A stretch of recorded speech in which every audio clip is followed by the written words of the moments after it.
SWAT team told investigators raid on Breonna Taylor's home was just an egregious act. The criticism was leveled during internal department interviews.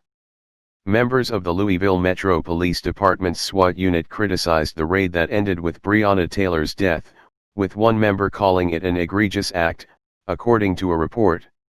The criticism about the March 13 raid on Taylor's apartment came during interviews conducted by the department's Profession Integrity Unit with Lt.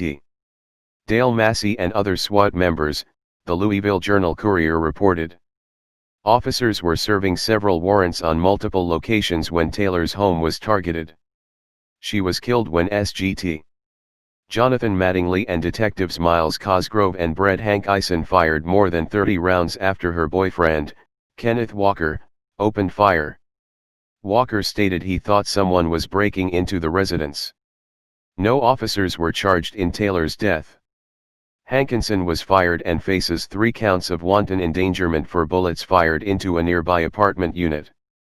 The highly trained SWAT team responded to Taylor's apartment after the fatal police shooting. SGT Brandon Hogan reportedly told interviewers that, in his opinion, identifying a target and what's in the background before an officer opens fire is basic academy stuff. According to accounts given by 4 SWAT members, the team wasn't aware of the search at Taylor's home until they heard over police radios that an officer who turned out to be Mattingly had been wounded.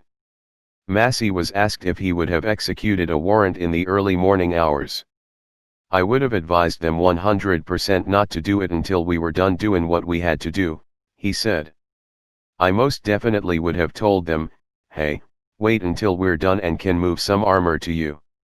He added he would have ordered everyone inside the apartment to come out one at a time to avoid any potential violence.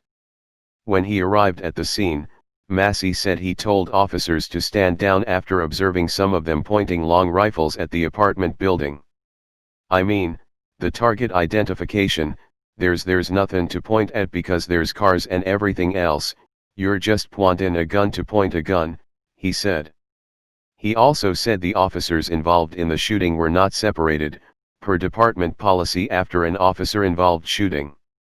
"I remember saying I believe it was to Lt. Sean Hoover, man, you need to have him, Cosgrove, separated. He was too involved with what was going on when we got there." The police department did not immediately return a Fox News request for comment.